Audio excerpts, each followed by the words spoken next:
Hi, everybody. Hap- Good. I was gonna say happy birthday. That's not appropriate. Happy Friday. It's really it's Friday. It's alumni weekend. This is a good group. Thank you all for coming today and signing up and braving the weather. And looks like everyone didn't melt, which is great. I'm Donna Mayeda, formerly known as Donna Fu when I was a mutter here. I'm class of '09. And then I got married to another mutter. He's sitting right here. You guys know him as Kai Mayeda. He's my plant. In case I put him there, he said he was going to participate in case no one else does. um, but I was a biology major here in '09. I like to say that I majored in biology, but I'm trained in engineering because I did my thesis work in Prof. Liz Orwin's lab in tissue engineering. And then I went and got my master's in biomedical engineering before I realized I don't think I went to enough school yet. So I went, changed careers and pursued my medical degree. And I was trained in internal medicine. I've been in primary care for about 5 years now, down in San Diego. And it's been an interesting 5 years. And I was invited to join the pre-health board by Prof. Caller Haushalter here. He invited me to come and speak. And I remember thinking when I was in those seats as a student, whenever we would have talks like this, everyone who came up here always seemed so put together and smart and just had so much like wisdom to share with everybody. So I was like, you want me to come? So I don't know if I'll live up to the hype today, but at least we can have some fun. And I would love for you guys, for this to be this is a good sized group. Would love for it to be just more of like an open forum, create a psychologically safe space for everybody to just share what works and what doesn't work. Because it's been a hard couple of years. And I chose to talk about this topic, about chronic stress, because in the 5 years that I've been a primary care physician, I prescribed a lot of medications. I ordered a lot of diagnostic tests. I talked to a lot of people. And I found after a while, I would go home at the end of the day and feel like I never really was able to help people live healthy, full lives. And it didn't feel like things were landing. And what I was trying to figure out what it was about that. And I realized after reflection, I was getting a lot of people coming in. And sometimes I would have patients who would come in and say, I'm really struggling at work. I need help. I need you to write a letter to request work accommodations or a leave of absence. And it's not a doctor's favorite visit, right? Because there's always people who are trying to game the system and trying to get out of work. But as I had one patient who came in, and he was in bad shape, and he said, I can't sleep, I can't function, I'm getting yelled at all the time because I'm missing deadlines. I was like, okay, so what kind of accommodations are you thinking about? He's like, I just need you to write a letter saying I can't work more than 40 hours a week. And I was like, why are you working more than 40 hours a week? That's an easy one. I'm happy to write that letter for you. But it's crazy to think that as a physician, I needed to write a note limiting someone from working more than 40 hours a week. And that was just crazy to me. Similarly, I have a ton of patients who come in and see me, and they swear they have ADHD because they need Adderall to keep functioning. And when you talk to them about it, it's they were fine all throughout childhood. They're fine when they wake up in the morning and they turn on the computer. But towards the end of the day, they're like, yeah, usually around 7 or 8 p.m., that's when I start to lose focus. And I'm like, I don't know that Adderall is going to fix this problem here. So it became very, very evident to me that a lot of people were dealing with a lot of stress, and there were a lot of demands being placed on them as individuals. And I felt like it was my responsibility as someone who went into the field of helping others live healthier lives to figure out how to help them. So that's what we're going to be talking about today. Hopefully you guys enjoy. And this is going to work.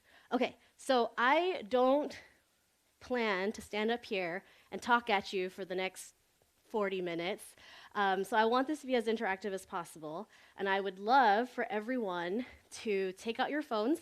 It's one of the few presentations where you're encouraged to use your phones.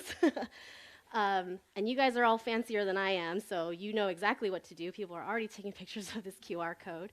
It should take you to a link to a survey. And the first question, whoopsie.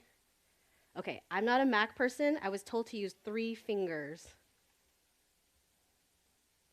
Ah, there we go. Yay, success. So on a scale of 1 to 5, what is your current stress level? And 1, I put some prompts here in case you're not really sure what the numbers represent. So 1 means I'm so chill, I could freeze water right now. 2 is I'm okay, little stressed, but I can take a deep breath. 3 is why am I so tired all the time? I'm not really sure what's going on. 4 is I'm physically here, but mentally somewhere else. And 5, there's already a couple of responses there. Get me a shot of tequila right now. So I'll give you guys a second. Okay, so we're kind of in the 3 here. Well, that's good. Okay, so it seems like the majority of people are kind of in the middle here, where they're not feeling great, they're not really sure why. And that's honestly where a lot of my patients fall in. They come in to see me and they're like, I am tired. I need you to check my thyroid. I need to run all these labs because there is something wrong with me. And of course, we check all those things. They come back normal and they're like, you got to order more tests. Like, I'm always tired.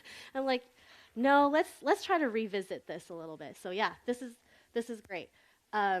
Not great that you guys are all stressed out, but but it means that we're in the right place. So the next thing I'm going to ask you is, this is a free answer. So what causes stress in your life? And you can do like short words. And if this works correctly, it's a word cloud. So if there are more than one response, the word's going to get bigger and bigger. And we can kind of see if there's any themes here. You guys have access to it? Okay, good.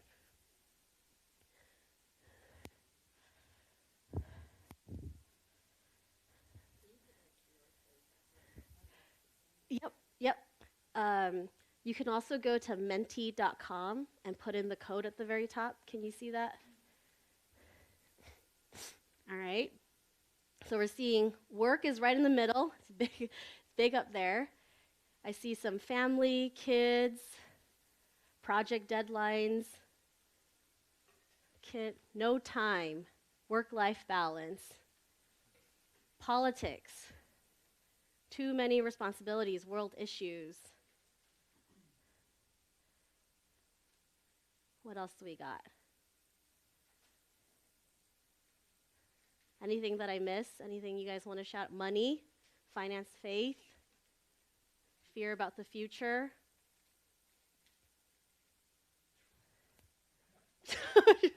Was there Trump? Okay, there's Trump. In-laws. My body. Yep. Health. Yeah. Okay. Well, thank you guys. Thank you guys for sharing and being so vulnerable. I find that these surveys are actually really helpful because it increases participation in a very time-efficient manner.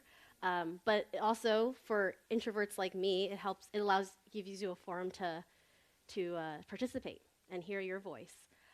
So this worked out perfectly because I was hoping that work would be like the main one that everyone can either work of your student, school, which is your work for right now, because that's what the focus of my talk today is going to be really about. And the stuff that we talk about today, it can apply to other parts of your life, but really this is more about being at work. And I see that you're taking a photo there, which is great. Please take photos. I'm also I think I can capture this and then send it out to everyone too, so you can see the results there. But yeah, please take photos. Okay, 3 fingers, going back to the slide deck. Well, thank you all for that. So why is work so stressful? Um, does anyone want to take a guess at why work is so stressful?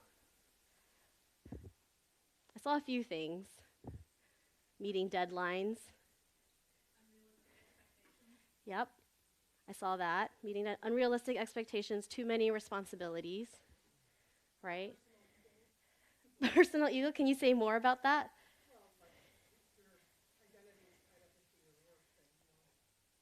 Yes, yes, I love that. And we're going to dig into a little bit about where that comes from, right? Where does that originate from? So many people have that same feeling. Um, was it because of your upbringing? Was it because that's how society is? And in the United States, we work really hard. Do you guys think we work hard in the United States compared to some other countries? I actually knew someone who was from Ireland, and when they said that they came to the United States, they were surprised by how hard we work here. Um, so, so there's already kind of like this underlying smoldering level of stress. And then you throw in things like a pandemic, right? Who was stressed during the pandemic? Right, exactly. And you were stressed because of the unknown, right? You were stressed, you were afraid for your life. You didn't know what was going to happen. There's all this tension and controversy. And so politics was up there, right? Mask or no mask, vaccine, no vaccine. And then on top of that, the other thing that happened during the pandemic was that there was a huge exodus of people away from the work environment to work from home. So now you have no physical separation between your work and your life and your home life. And what we found, what I saw for my patients coming in, was that they were just working all the time. It was nonstop. Um, and it started to weigh down on it. And then even after the pandemic, people are still working from home, right? And then the economy tanks, and everyone gets laid off. And a lot of my patients are in the tech industry, and I don't think it's an exaggeration to say that every other patient that came in to see me over the last few months was laid off, or someone in their family was laid off. And the amount of stress about finding a new job, providing for their family, finances was something that was up there. It takes a toll on us. On the flip side, the patients that didn't get laid off were just as stressed out because what happens? More, yeah, doesn't mean, I mean, less people to do the same amount of work, if not more. And so you end up having this vicious cycle where stress is causing more stress. So I'd like to, kind of by show of hands here, who thinks stress is a bad thing? Anyone think stress is a good thing? Sometimes? Okay, good. Oh, you guys are way too smart.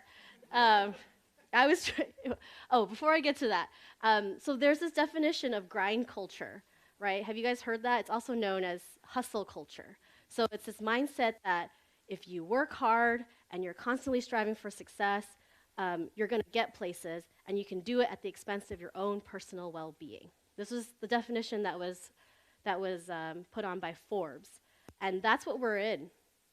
And it's prevalent in every single industry. There's not an industry that is spared from this.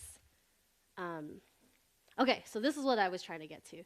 So you guys are really smart. So acute stress is a good thing. And I love that you said when you're running from a bear, because that is what one of the examples. So you want stress, you want your body.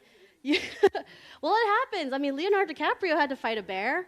Um, so you want the stress to, change your body physiologically to get you ready in case you need to fight a bear, or in case you need to come back to your alma mater and give a talk at alumni weekend, right? Or you're getting ready for a race.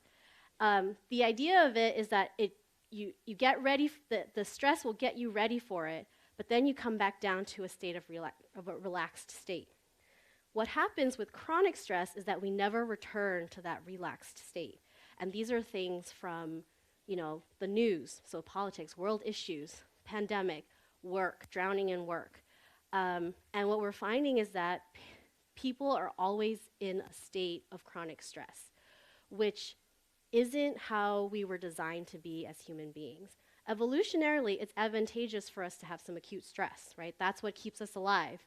But then when you have things that don't actually cause bodily injury or harm or a threat to your survival, triggering those stress responses on a daily, constant basis, that's when it becomes an issue. And that's when it becomes harmful. So I'm going to show a short 3-minute video that illustrates the difference between acute and chronic stress. Hopefully this works.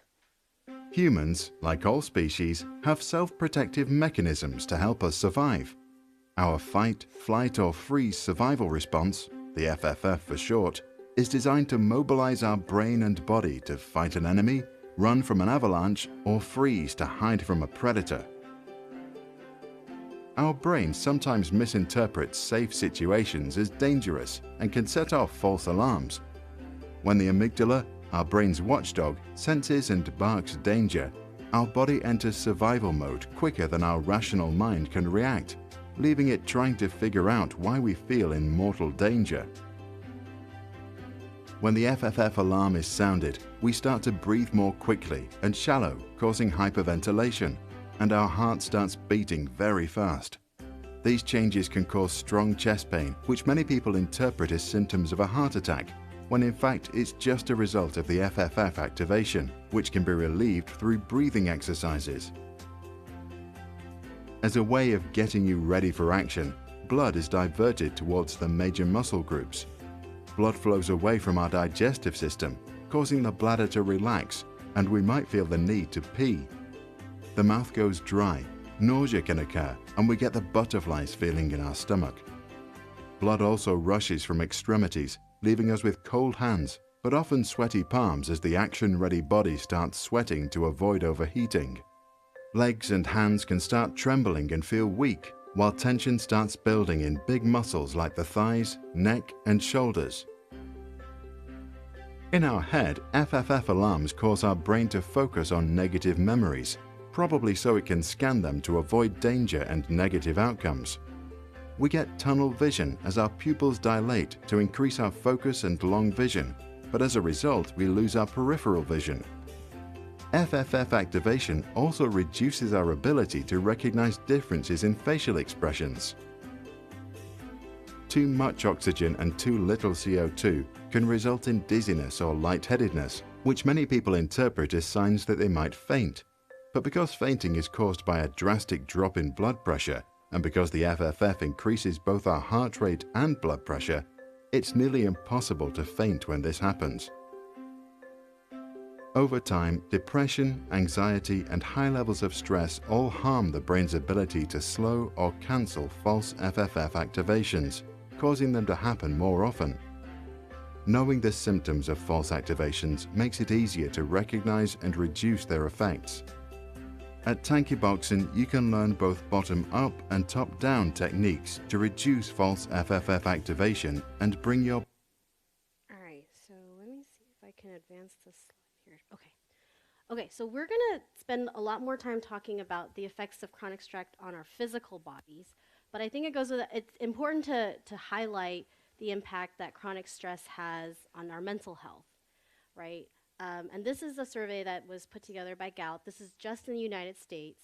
You can see across the years, so across the last decade, the number of people who are screening positive for signs of depression, either in their lifetime or currently, has increased from 20% to almost 30% in their lifetime. And another survey, this is worldwide, Gallup does this survey called the Negative Experience Index, where they poll everyone and they ask them, did you experience more than 5 negative experiences in the day before you took the survey? So 5 negative experiences. And you can see that that number has also been increasing. And, I kind of cheated. So I'm going to show you the data from the CDC on the leading cause of death from 2020. I gave you a little bit of a hint, but can anybody guess what the leading cause of death was in that year? Yeah. So suicide was up there amongst the younger people. So the leading cause of death was actually heart disease, cancer, and COVID. And we'll talk a little bit later about how chronic stress leads to heart disease and cancer as well. But what I wanted to highlight here was that in adolescents, so individuals from 10 to 34, the unintentional injuries are things like drowning, motor vehicle accidents, but suicide and homicide was up there as the second and third causes in adolescents. And so that's, and, you know, I don't think it's that much of a stretch to understand that, you know, these individuals were dealing with high levels of chronic stress and had some mental health issues. Okay, so it's Harvey Mudd, so I gotta throw some science at you. So we're gonna switch gears a little bit. I wanna introduce the concept of the autonomic nervous system, which is also kind of known as the silent messenger system in our bodies. And it's comprised of two systems. It's the sympathetic nervous system, which was responsible for that fight, flight, or freeze mechanism that we just saw in the video. And then the parasympathetic nervous system, which is learned here as the rest and digest part.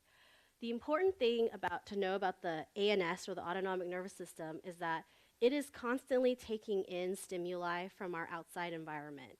And with each stimulus that comes in, it's trying to make a decision: do I turn on the sympathetic nervous system or the parasympathetic nervous system? And it follows two really, really important rules here. The first is that one has to be turned on at all times. There's no in between. So it's either the sympathetic or the parasympathetic that's always turned on. The second rule is that if one system is on, the other one is turned off. So they cannot be on at the same time. So if you think about it, if your sympathetic nervous system is chronically on, right, and it's raising your heart rate, it's dilating your pupils, it's decreasing your ability to digest, because it means that that's helpful for when you're like running away from a bear. But if it's always on, it means that your parasympathetic nervous system is never turned on. So what happens when that happens? So here's some organic chemistry. I just saw Prof. Vosberg out there, so I told him I threw in some organic chemistry here. But these hormones here are stress hormones. So this top one is adrenaline, this bottom one is cortisol, but you guys all knew that, right? So when you have elevated levels of stress, you have elevated levels of adrenaline in your body. That leads to elevated heart rate, increased blood pressure, which over long sustained periods of time will cause changes to the structure of your heart. And when your heart starts changing its shape, it doesn't work as well. So it'll lead to things like heart failure, arrhythmias.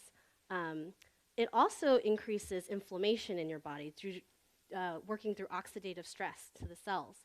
So that will lead to like plaque buildup and higher risk for the plaques to rupture, and that's what causes a heart attack.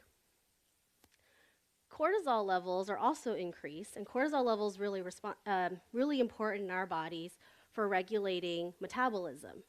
So it will increase blood sugars, will lead to things like diabetes, but it also increases cholesterol levels, so lead to things like high blood pressure and high cholesterol. The other thing that it does that I didn't put up here was that when you have elevated levels of cortisol, it causes weight gain. So I have a ton of patients who are always coming in asking me telling me that, you know, they're doing everything right, they're eating healthy, they're working out, but they cannot lose weight. And it's very, very clear when I'm talking to them that they're stressed. And I try to tell them, we need to address your stress level. And they're like, I'm not stressed, I just need to lose weight, I just need to be this, I need to weigh this. I'm like, okay, here we go. So that's one system. The other system that's really, really interesting is how chronic stress impacts our brain. And our brain has a lot of neuroplasticity, so it can change in response to different stimuli. But for people who are under chronic stress, we'll start up here. I'm going to use my little laser. We're going to start up here in the circle. Chronic stress will lead to elevated cortisol levels. High levels of cortisol will influence the stem cells in our brain to differentiate into a specific type of cell called oligodendrocytes. which is different from the neurons. The neurons are kind of like the ones that are responsible for all of the high-level function in our brains. Oligodendrocytes' only purpose in the brain is to synthesize myelin. Do I have any biology majors in here? Yeah. So myelin is what helps you conduct signals from one part of the brain to another. And when this happens, specifically in response to cortisol, it will strengthen the connection between the hippocampus, which is responsible for the memory part of our brain, to the amygdala, which is responsible for the fight or flight response. And the amygdala, in medicine, we like to refer to it as the lizard brain, because that's the part of the brain that we share with lizards, and they will run away at anything. Any stimuli, all they do is run away. So what happens is it'll rewire these neural connections so that when you have a stress response, your hippocampus tells you, that's scary, activate the amygdala. And then you end up having this fight or flight response. And this leads to maladaptive behavior where you start having avoidance issues. And this is what we believe happens in individuals who have PTSD, is this constant rewiring. So when they hear like a car backfiring, that sound in their hippocampus is so strongly tied to the amygdala that their initial reaction is to just panic and feel like they're in danger, right? And because of that strong pathway, it takes away from the connection to the prefrontal cortex, which is what differentiates us from a lizard, for example. And it allows us to be human and think, no, that was not a bomb, that was a car backfiring. I don't need to turn on my amygdala right now. So what happens is that maladaptive behavior then leads to more stress, and then it becomes this vicious positive cycle. Any thoughts or questions before I move on? Okay. And then the last group that I wanted to just highlight for this is the idea of the influence of chronic stress on our epigenetics. And epigenetics is actually one of my favorite classes that I took here at MUD.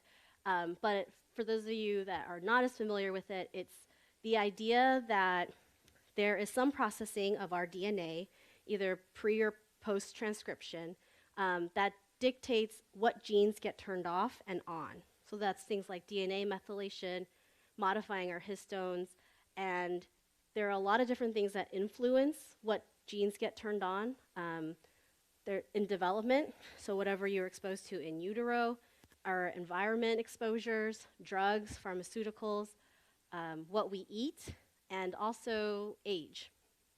And there's a lot of research right now that's being looked at the impact that chronic stress has on our epigenetics. And primarily it's in the field of psychiatry and our understanding of how it generates mental health disorders. So for example, there's a study in Canada that looks at adults who have a history of childhood trauma. And they found that there's one gene called the monoamine oxidase inhibitor that is downregulated in these individuals.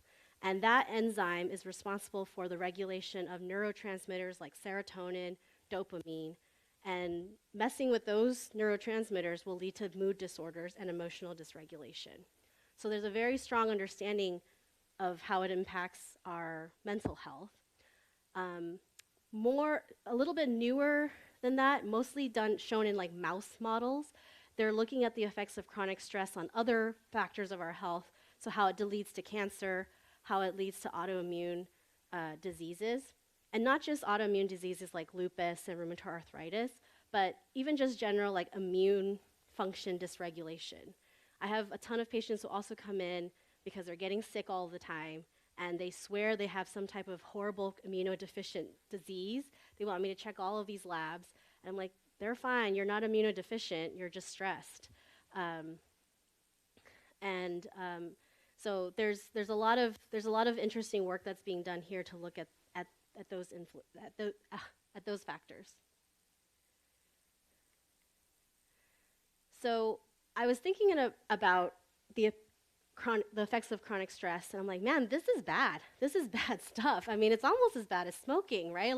It raises overall cancer risk almost everywhere in the body.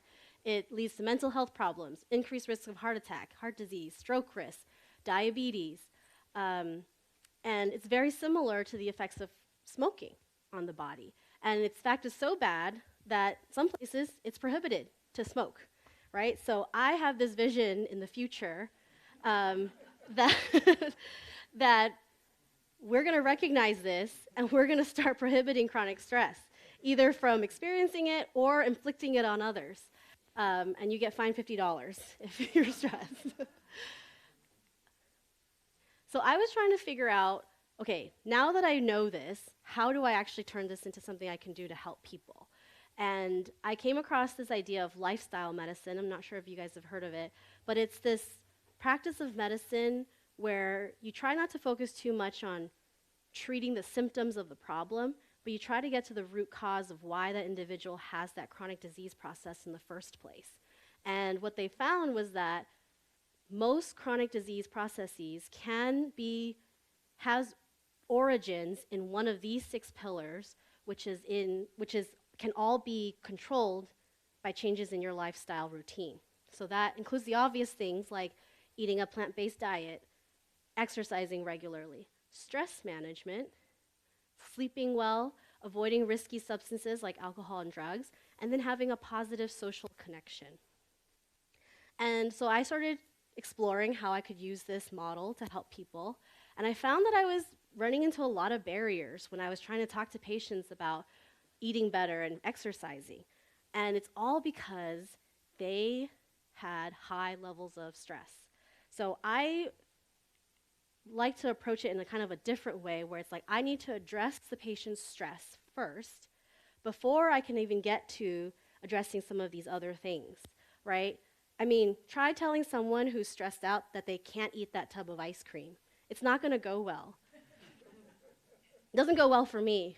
And same thing with physical activity. When you're stressed, you're not sleeping well. You're more likely to go to the drugs and alcohol for coping, and you're more isolated, so you're not interacting with people as much.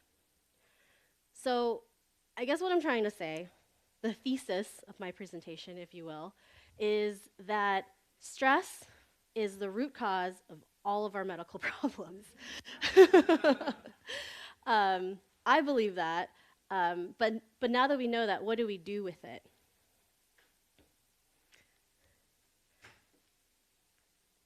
How many of you, when you told someone or you shared with someone you were having a hard time and you were stressed out, were they like, oh, just take some deep breaths, just meditate? Oh, have you tried yoga?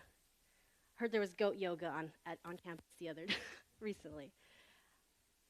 How effective was that? Was not very. Why?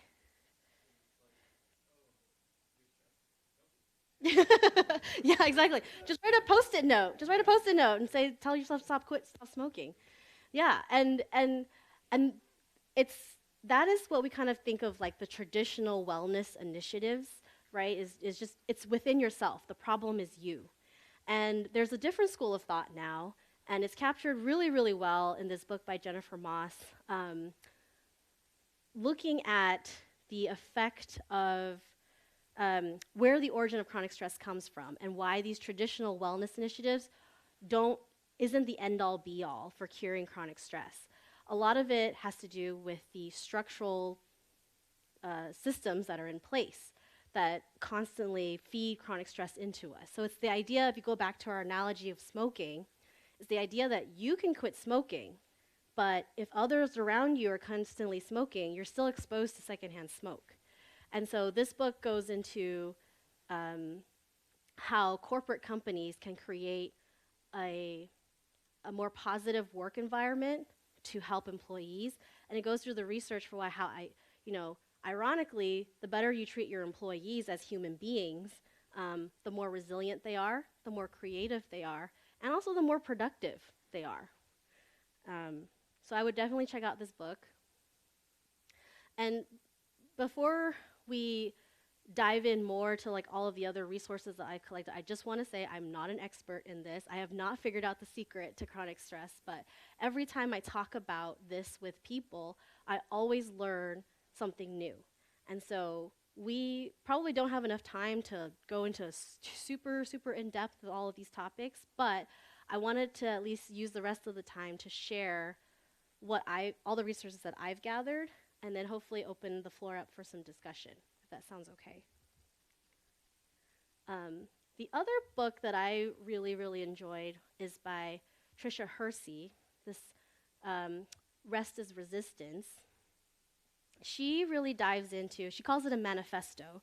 She dives into how grind culture impacts us as individual human beings, and how it's very fascinating how it has roots in capitalism, patriarchy, and white supremacy, and how what we can do to start resisting against those structures that are causing us to be stuck in this grind culture. It's very fascinating. She's actually trained in seminary, so she calls herself the nap bishop, and she goes around and she saves people by telling them to take naps, both literally and figuratively. And this is one that if you want to read this book, I would recommend the audiobook, because she narrates it, and she just does such a powerful job at encouraging us to rest.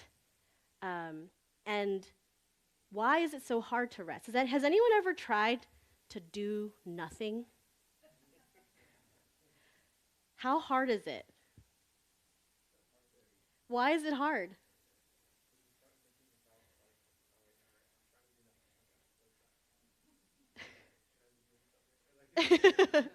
Yeah, you have a list of other things that you're like, okay, I'm not doing anything. My to-do list is just growing, and if I don't do something about it, it's just going to keep growing, and I can't manage it, right? Any other reasons why it's so hard to just do nothing? Historically, there's always been so much value placed in productivity, Yep. and so you feel like you're lazy or wasting time if you're. Yeah, exactly. And that's a social construct that was put on place for us. And she was saying has roots in slavery, right? When you think about like slave masters, they're just trying to get everyone to work until they're so exhausted they cannot fight back. They cannot be creative. They cannot innovate ways, like a different way of being. And when I heard that, I was like, oh my gosh, we need to get out of this right now. Um, so, and I think that there is a lot of social pressures to that we are only worth what we are able to produce, which is such a sad standard to hold ourselves to, because it's the same standard that we put on machines, like a toaster oven. Toaster oven is worth what kind of toast it makes for me. But as human beings, she goes into this like we are much more complicated, beautiful beings that deserve so much more than that. So I've been talking a lot, and now I want to bring it all back to you. This idea of resting, this idea of saying no when you're exhausted. If someone asks you to do something, you don't really want to do it, but you're like, I gotta do it because I can't let anybody down. How do you say no? What are some ways that you can say no? So I'm gonna put that QR code. I'm gonna do the 3-finger swipe, and there's some examples in case you find it really hard to say no.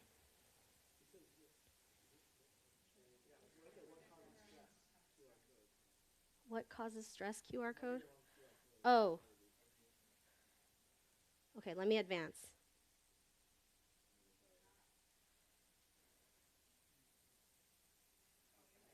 Here we go. Okay, teamwork. So how do you say no?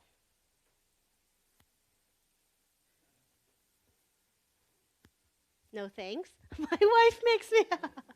I love that. I'm okay. Yep. Don't text back. Just avoid it altogether. That's what I do sometimes. Silence. Yep. I'm good. No gracias. I'm too busy. Not now. I love to, but I can't promise anything right now. I'd love to help, but I'm not available. Maybe next time. I'm thinking, walk away. Just don't even say anything. Just walk away. Explain why not now. Sorry, I won't be able to do that right now. Don't accept the assignment. I've been feeling overwhelmed lately. I love that, showing some vulnerability. Overcommitted, don't have the bandwidth. Go to sleep. Just go to sleep. Don't say anything, just go to sleep. You have other priorities. Yeah, that's not really my thing. Yep. And yeah, yeah, exactly. I am also really guilty of that. But these are all really great, but in the moment it can sometimes be really hard. And I think I saw there was a response where you explain why you can't do something. Actually, in the study of like setting boundaries, they actually recommend not to explain why you can't do something, because yeah, no is a complete sentence. And what happens when you try to explain is that it sets you up for them to poke holes at it. Like, oh, well, we have this, this, and this. Um, so, so these are really great, and this can be very uncomfortable. It can be especially uncomfortable if you're not used to doing that, and you're stuck in this mindset that like you need to continue producing in order for people to find you valuable. What did I miss? There's also that. There's also that. We'll talk about the blue zones in a little bit, where you can like go somewhere else where they seem to have figured out the secret to life. Um, but yeah, so I think that as you continue to do it, though, it's like a muscle. It'll become easier, and it will also just become more part of like your natural being. Um, I also have this fear that after this talk, no one's going to show up to work on Monday or classes, and they're going to be like, this crazy lady at alumni weekend told us to say no to everything. Um, okay, let's go back to the slide deck. The other resource I really want to share with you is the Book of Joy. It's actually one of my favorites, and if you're not a reader, it has a Netflix special called Mission Joy, and it's really, really fascinating. It's an interview between the Dalai Lama and Desmond Tutu, who's the Archbishop. He was the Archbishop of South Africa. And I know we just spent a ton of time talking about how the system is the problem, it's broken, we need to fix the system, it's not us. But that's going to take some time for us to fix it. And so in the meantime, there are some other things that we can do internally that's a little bit more sophisticated than taking a couple deep breaths and doing, down dog. But this is looking at this shares the idea. Both of them are very similar. They're the highest spiritual leaders in the world, and they believe that the one common fundamental human desire is to be happy. No matter who you are, no matter what you do, everyone is just trying to find happiness. And if you break it down to that point, it's important to remember that happiness can come from within, despite hardships. So if you think about the stories of these men, the Dalai Lama was exiled at a young age from his home in Tibet and has been living in exile in India ever since.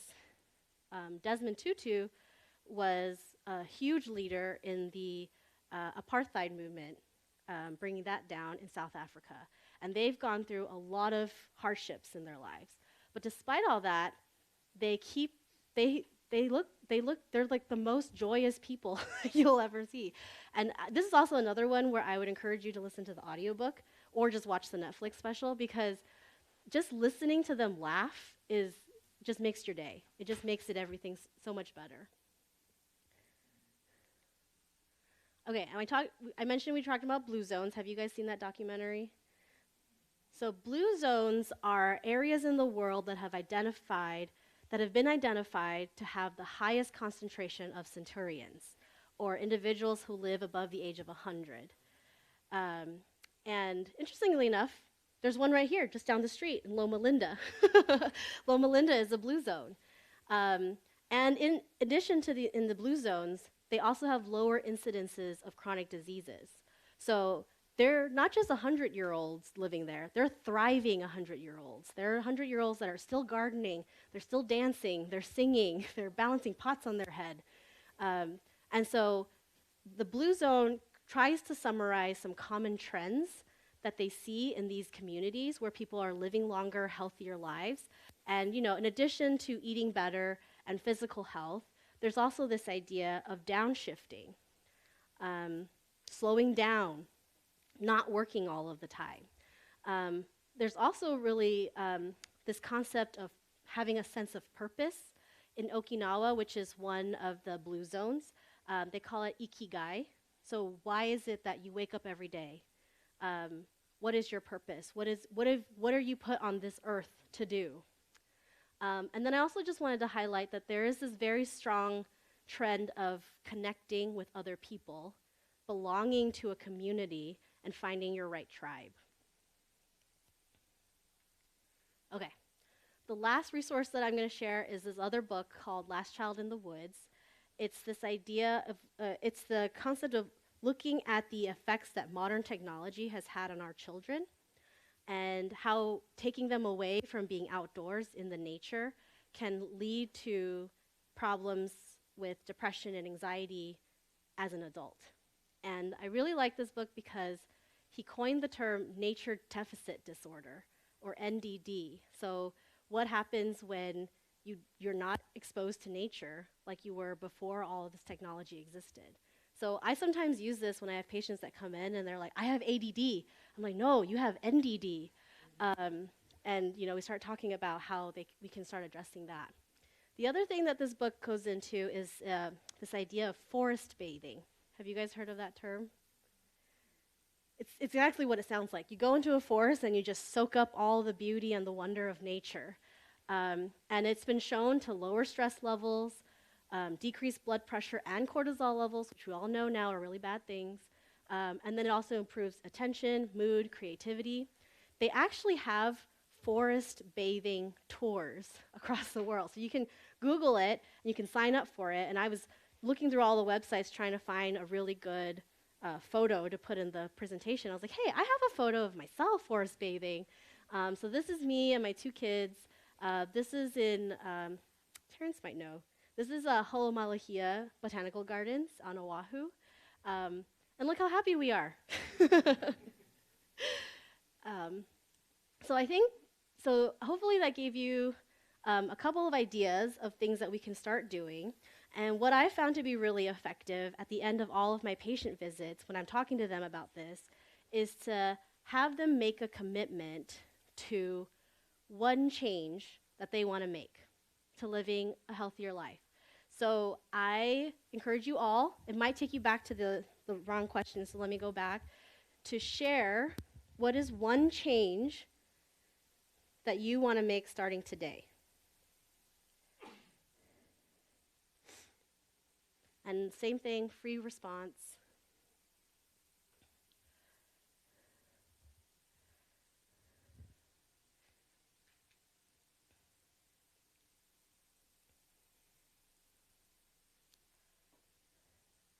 Sleep more nature each week, forest bathing, love that.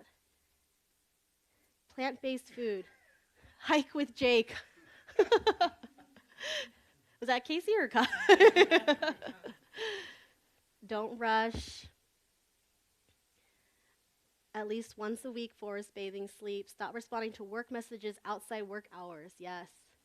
Don't interact with in-laws. But that's right. I mean, that's a boundary. Leave work at 5. I love that. Nature walks. Only working on weekends in true emergency. Slowing down. Waking up with a purpose. I love that. And I'm going to send this all to you guys, so you guys can hold yourselves accountable. Okay. Oh, I think I have one more slide here. And this is just a shameless self-plug for my blog and my podcast. But also just wanted to share with you that these are the other projects that I've added to my life to bring more completeness and balance outside of being a doctor. And I also found that this is a really good forum to continue sharing ideas and connecting about what we can do to live happier lives. So I just wanted to thank you all for coming today and for your engagement. And I look forward to connecting to you. So reach out when you can.